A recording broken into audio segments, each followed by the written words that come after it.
Happy Father's Day, everybody. Happy Sunday. As you can see, I'm not on my bike right now. Kind of rode out to a place where I could think a little bit. This is the outlet to Canopolis Reservoir.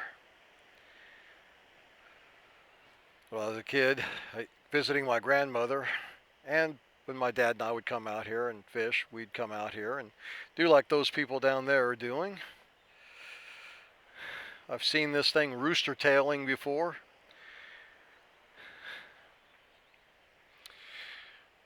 So today is Father's Day. First of all, I just want to wish everybody a happy Father's Day. And I think I just wanted to talk a little bit about my experience as a father. And hopefully, and because I am wrapping it up into a Sunday session, hopefully give some glory to my eternal Father, God in heaven. So I guess I'll start off with saying, my first wife and I, when we had our kids, we really didn't have that much of an idea as to how to parent. Both of us came from pretty messed up and dysfunctional families. But after we had, but we knew we didn't want to raise our kids the way we were raised. But how do you break that cycle if you don't have any, mentorship or any kind of instruction that tells you otherwise? You're just kind of going by what you feel. Well, after her and I were both saved, we found ourselves with instruction, and that instruction was the Bible. And one of the earliest scriptures that we had to work with was come from Proverbs, and I'll put the Bible links, I think, down in the description below. Paraphrase for now. Train up a child in the way that they should go, and when they're old, they'll not depart from it. And we took that seriously. We thought, okay, we have to train this child. We have to dedicate this child to a specific path. And it's got to be a moral path. If I'm trained as a machinist, then that's the path I'm trained on. I'm trained to operate, a specific machine for a specific function, right? A lathe or a mill or whatever. In this case, this was a moral imperative, and we're trying to teach our kids right from wrong. And we're trying to do it in a way that is going to honor God. And so this you have the basics there, and you have the Ten Commandments, which is the law of God, which allows you to do that. And if you're saved, then you're filled with the Spirit of God, which then also gives you not only the desire, but the ability to fulfill that desire. So that's a good place to start. And we tried that, and we did that, I believe. Seeing where my sons currently are in their 30s and how they've turned out, I would say we did a pretty good job. Another key verse, especially for fathers, especially for me, as I was raised very angrily, and temper was always something that was a problem for me, was a scripture that talks with fathers, specifically saying, "Fathers, do not provoke your children to anger, lest they be discouraged." Fathers can be thoughtless, fathers can be flippant, and fathers can absolutely be a huge discouragement to their children. Listen, dads, you got to be involved with your kids, and you got to be involved with your kids in a healthy way. You can't be living vicariously through them. You can't try to fix your failures in your childhood through them. You have to allow your children to be who they are and encourage them rightly, and not encourage them into every little thing that they desire, but you have to have a firm, loving hand with them. And it's fitting. I see, a father and a son down there fishing together. I see a bunch of children in the river further down. Maybe you do. I don't know how far this camera reaches. I had a friend who definitely brought his children anger. He would be at work. He'd want to be left alone when he got home. His kids wanted to spend time with him because they hadn't seen him all day. And because of his actions, he destroyed his family. But kids are vulnerable. Kids are emotional. And fathers, study after study, statistic after statistic shows that there's literally no one more important than the father in a child's life, in a child's upbringing, in his development. You men are anchors in your families, and you need to treat that well, and you need to treat that wisely. And that goes in with providing. There's another Bible verse. It says, if anyone does not provide for his household, he has denied the faith and is worse than a sinner. At least that's close enough to how I figure it goes. And so that informed my work ethic. It absolutely informed me that I couldn't be a deadbeat dad when my first wife and I divorced and I had to pay child support. I didn't complain, whine, or cry about it. I just did it. Before that divorce, I always made sure I was working one way or another. And there were a lot of tough times. There were a lot of times where we just barely were scraping by. But, I never quit trying. I always needed to provide for my household, and I made sure to do the best I could with that. And over time, of course, you eventually start scoring some wins and things get better and a little more smooth, and, that you're not scraping by the skin of your teeth as much anymore. But guys, give your kids the example that they should have. Train them up in the way that they should go.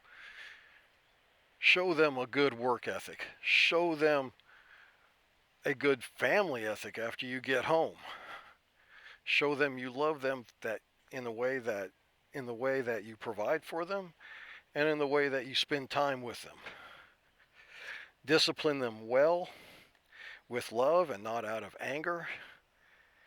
And be compassionate with them. Show them there's more to being a man than just being tough. Show them that toughness can look compassionate as well. Love their mothers. Show them how they should treat women by how you treat their mother. And their daughters. The last one that I think I want to end with today.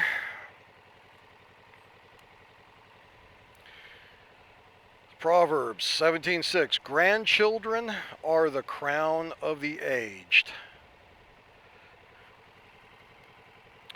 Here's what I want to say about that. Since I have grandchildren.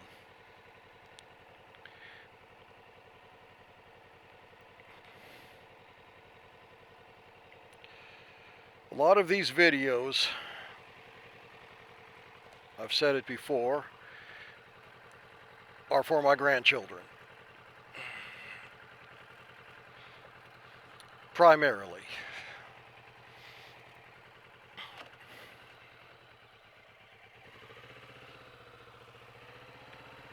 And my grandchildren are my crown jewels for sure. My wife, of course, takes center slot. No one can replace her.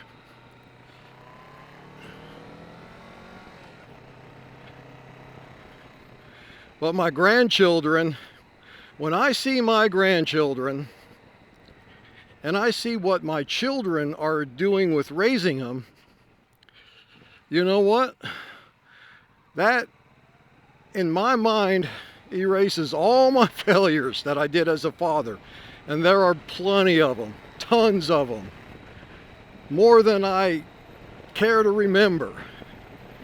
When those little eyes light up when they see me, man, and all you see is love and admiration, and they're like, Grandpa, we want to show you this. Grandpa, did you see that? Grandpa, Grandpa, Grandpa. I'm like, bring it on. I will take every grandpa. Did you see this? And here's the thing I want to stress. Because I love my grandchildren, I won't use them as tools to get back at my kids. You know, you always see them, and here's what I mean. You see them jokes where they say, you know, I can't wait till I'm a grandparent because then I can load up my grandkids with sugar and then give it back to their parents. Why? Why would you do that? I can't think of something more destructive to your grandkids than that.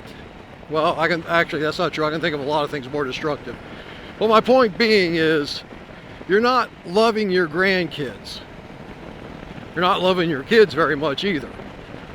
But you're definitely not loving your grandkids when you want to play those kinds of games. I realize that on the surface that's kind of a joke, but I also know there are people that actually do that because I've met them. And I just shake my head at them like, what did you accomplish? What was your point? See, me as a grandparent, I see my role as providing continuity within the family. I see my role as a grandparent now, not being done with parenting, but continuing that parenting with my children.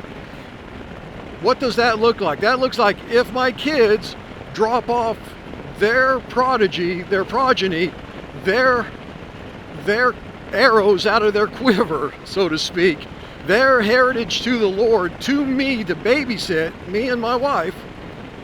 If we have that privilege of watching those kids, then our responsibility is to not spoil those kids, to not ruin those kids, to not make those kids harder to manage for their parents. But our responsibility is to provide a continuity and a stability for those kids so that they know that there's a lineage in their family that's being followed, that there's a common thread, and that common thread for us is an admiration and a dedication to the Lord by way of biblical principles, by way of biblical commands, such as raising your child in the way that they should go. Do not raise them with anger. If you discipline them with compassion. You know, all these things that roll in. Like when my grandkids are with me, they will not be fed full of junk. They will not listen to a bunch of stuff that they don't get to listen to at home. I'm not their escape into worldliness. I'm there to provide an anchor in the continuity in which they are to be raised. That's how I see it.